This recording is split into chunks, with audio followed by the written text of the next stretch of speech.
You will hear a number of different recordings, and you will have to answer questions on what you hear. There will be time for you to read the instructions and questions, and you will have a chance to check your work.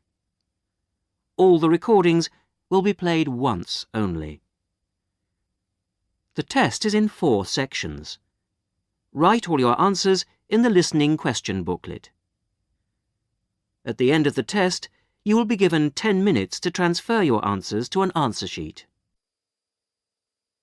Now turn to Section 1.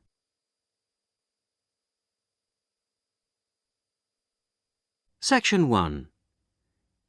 You will hear a conversation between the receptionist of a language school and a student who has just arrived for the first morning of his English course. First, you have some time to look at questions 1 to 5.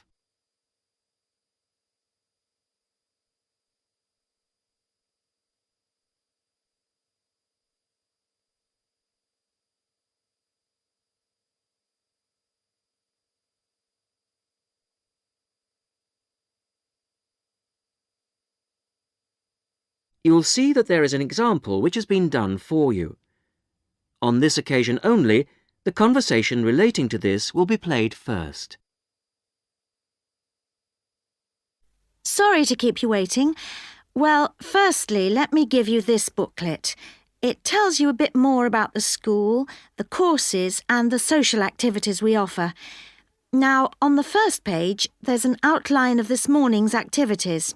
There, you see. The programme starts at 10 o'clock. Try not to be late as it's a very full day. The programme begins at 10 o'clock, so 10 o'clock has been written against the answer. Now we shall begin. You should answer the questions as you listen, because you will not hear the recording a second time. Listen carefully to the first part of the conversation and answer questions 1 to 5. Sorry to keep you waiting. Well, firstly, let me give you this booklet. It tells you a bit more about the school, the courses and the social activities we offer. Now, on the first page, there's an outline of this morning's activities. There, you see. The programme starts at 10 o'clock. Try not to be late as it's a very full day. At 10 o'clock, all the new students will gather in the main hall to meet the principal and the rest of the staff. In fact, you spend most of the morning in the main hall. Where's that? I'll show you in a minute. Just let me quickly run through this morning's events first, and then I'll explain how to get there. Yes, OK. Right, where were we? Yes, so the principal's talk will last about 15 minutes, and then the Director of Studies will talk to you for half an hour about the courses and the different requirements for each. After that, the Student Advisor will tell you about the various services and activities we offer to students. Any questions? So, all of this is in the main hall? That's right. And then you'll go next door to classroom 5 at 11 o'clock. What happens there? You'll have a test. Test? I don't like the sound of that. What sort of test? Oh, it's nothing to worry about. It's just a placement test to help us find your level of English so that we can put you in the right class. It won't last long. You now have some time to read questions 6 to 10.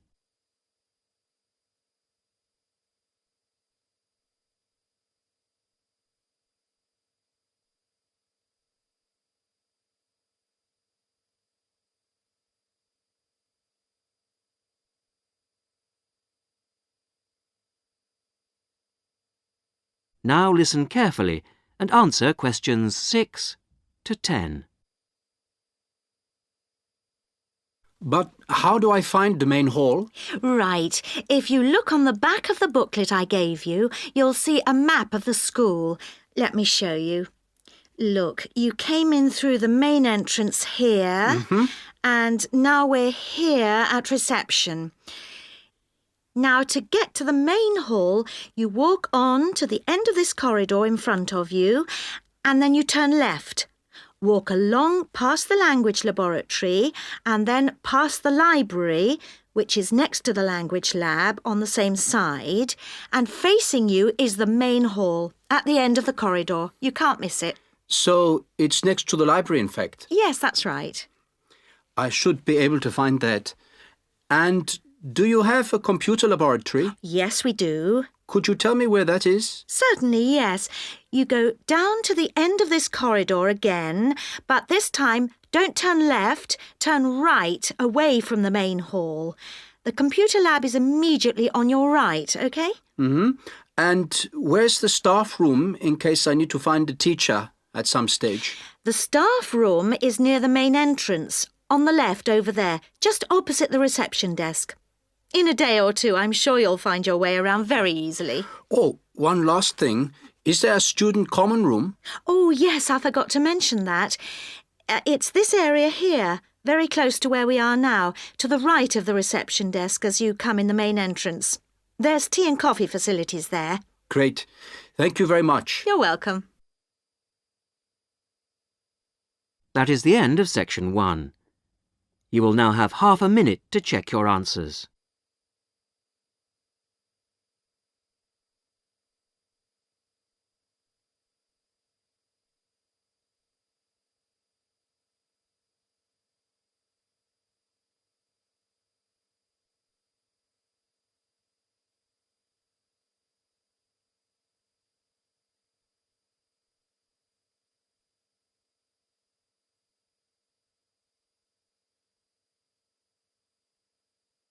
Now turn to section 2. Section 2. You will hear a talk given to new students about a university advisory service. First, you have some time to look at questions 11 to 15.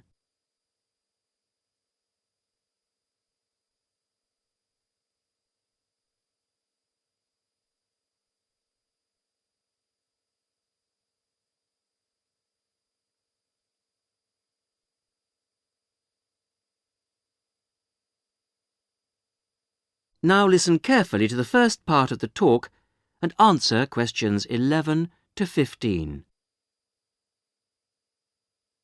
Hello, everybody, and welcome to this informal meeting about the University Helpline. The helpline was set up 10 years ago by the Students' Union, and it aims to provide new students to the university with a service that they can use if they need information about practical areas of student life that they're unfamiliar with. Let me give you some examples of the type of help we can offer. We can provide information on financial matters. For example, you may feel that your grant is insufficient to see you through college life, or you may have some queries regarding the fees you're paying if you're an overseas student. In both cases, the helpline would be able to go through things with you and see what the outcome might be. Another area we can help with is what we generally term the domestic area, things such as childcare and the availability of nursery provision, for example, come under this. Then there's academic issues that may arise while you're in the early stages of your course that you may not know what to do about. You may wish to know more about essay deadlines, for example, or how to use the library. There are all kinds of questions you will find yourself asking and not knowing where to get quick answers from. The helpline would be able to provide these. The last example I've given here is simply termed social. And yes, there is a lot of social life here, but you may have a particular interest you wish to pursue, or you may wish to participate in outings or trips if you don't know many people at the moment. Before you hear the rest of the talk, you have some time to look at questions 16 to 20.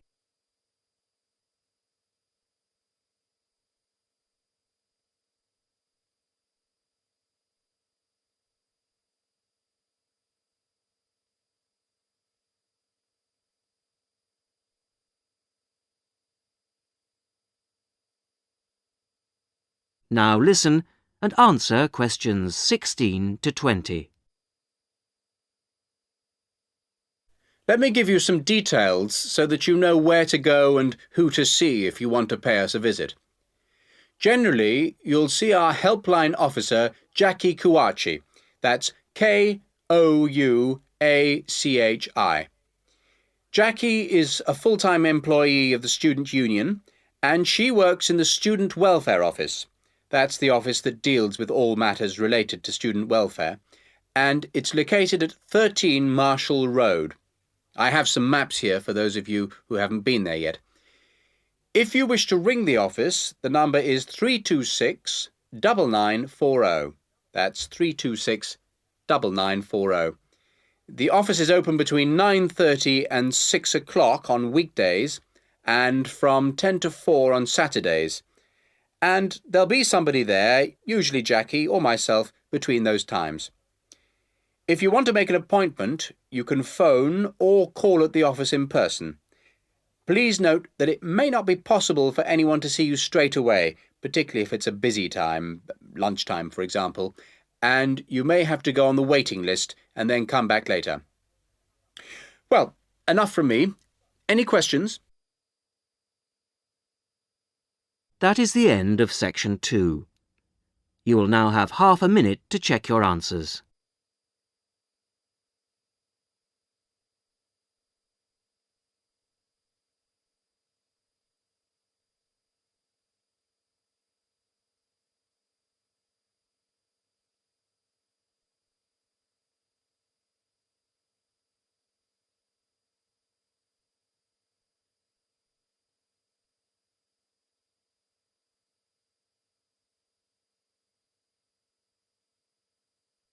Now turn to section 3.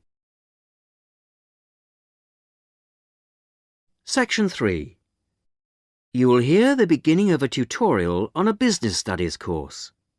The tutor is discussing job interviews with two students, Muriel and Dave.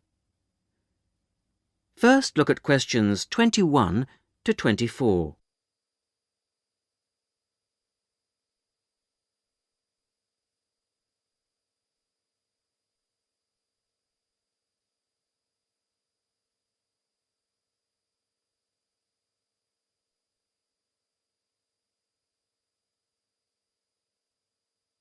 Now listen carefully and answer questions 21 to 24. Good morning. Good morning. Morning. So, we've looked at various aspects of staff selection this term and I think by now you should be beginning to see how much more there is to it than just putting applicants through a short interview or asking the right questions. Yeah, absolutely. So, I think you should be ready for today's tutorial on matching the person to the job. We're going to talk today about the importance of choosing that all-round right person. Right, so we have to put ourselves into the role of the manager or supervisor. Yes, and then we're going to imagine how different applicants would fit into the team or group they have to work with. We'll look at some examples later. It's just theoretical at the moment. Yes. The point is, you can select someone, even a friend, who has all the right qualifications, degrees, certificates, whatever. You can also check that they have a lot of experience, that they've done the sort of tasks that you want them to do in your office already, in a similar environment. But if they start work, and you realise that they just don't get along with everybody else, that, say, they've got sharply contrasting views on how something will work, well, with the best will in the world, you may be backing a loser. Wouldn't it be just a question of company training, though? Not always, particularly in a team situation. And I think it's important to think in terms of that type of working environment. People have to have faith in each other's ability to carry out the task their boss has set them. They have to trust that everyone will do their part of the job.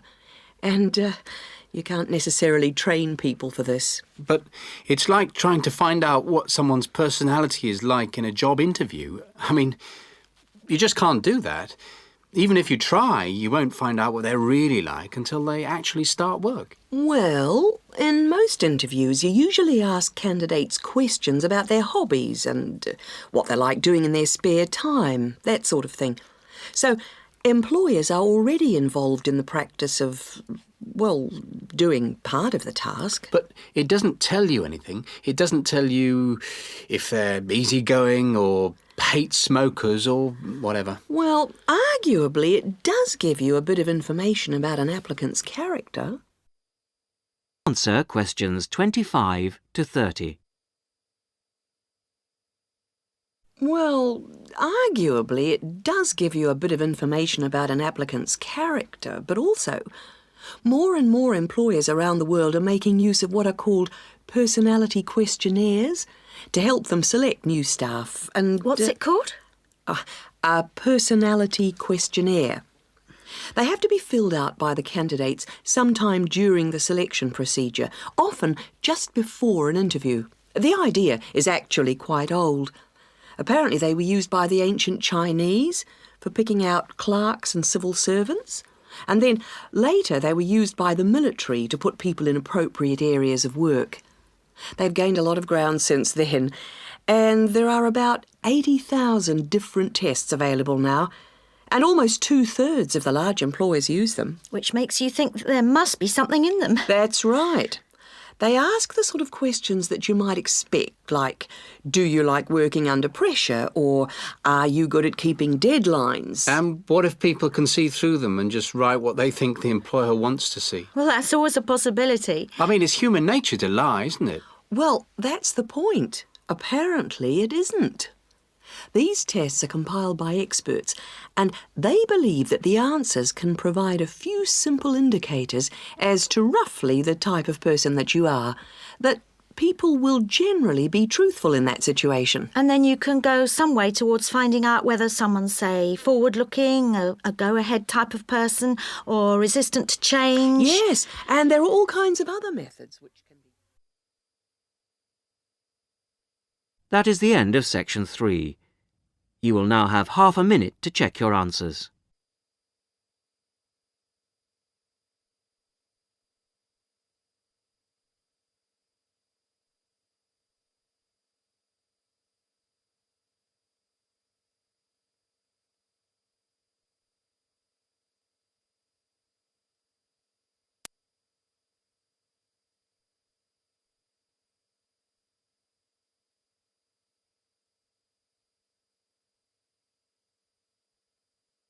Now turn to section 4.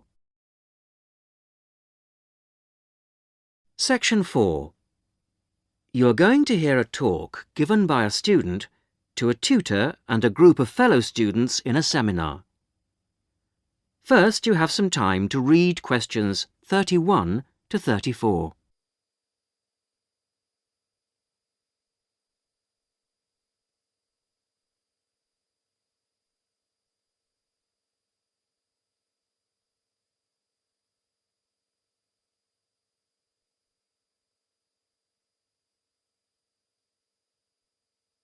Now, as you listen to the beginning of the talk, answer questions 31 to 34.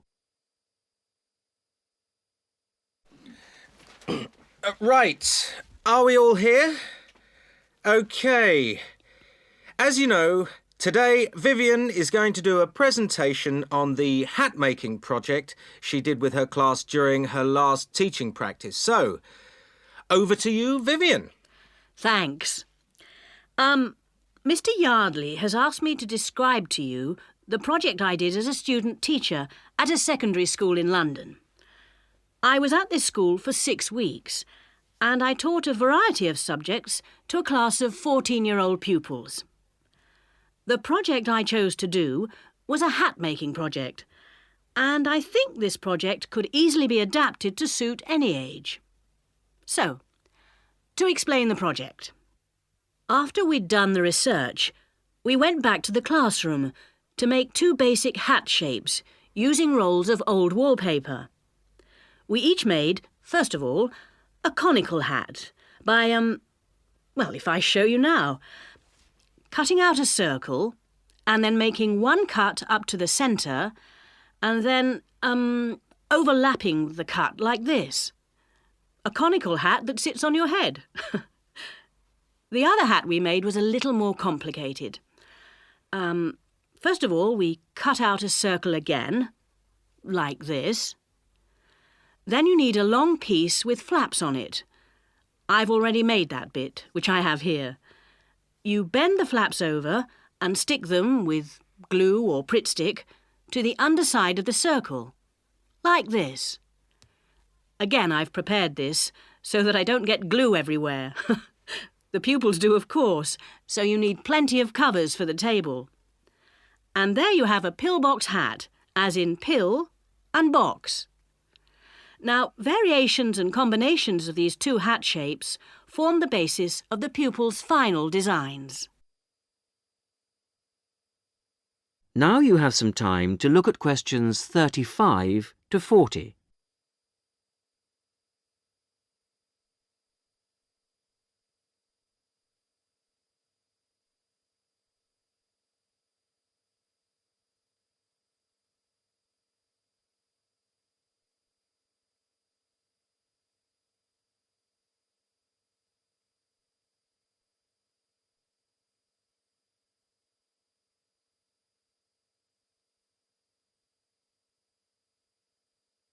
Now listen and answer questions 35 to 40. The next stage of the project was the design phase, and this involved, first of all, using their pages of research to draw a design of their hat on paper. That's the easy part. They then had to translate their two-dimensional design into a form to fit their head. I encouraged them to make a small-scale, three-dimensional hat first, so that they could experiment with how to achieve the form they required. And I imposed certain constraints on them to keep things simple. For example, they had to use paper, not card. Paper is more pliable and easier to handle. They also had to limit their colours to white, grey or brown shades of paper, which reflected the colours of the buildings they were using as a model for their hats. And they had to make sure their glue didn't show. Well, it was very enjoyable. And just to give you an idea of what they produced, I brought along 3 hats to show you. This one here is based on a circular stairway in an old building in London. It uses 3 pillbox hats, one on top of the other. This was designed by Teresa. Here's another one that has a simple strip going round the base of the hat, but has then gone on to add strips of paper that come out from the base and that meet at the top of the hat, rather like a crown, making a fairly tall hat. This was made by Muriel. And lastly, there's a combination of the pillbox or single strip around the base and then the conical hat shape on top to form a castle turret. This was made by Fabrice. And there are many more that I could have brought. Thank you, Vivian. That was most interesting. Now, what we can learn from this is that... That is the end of section 4. You will now have half a minute to check your answers.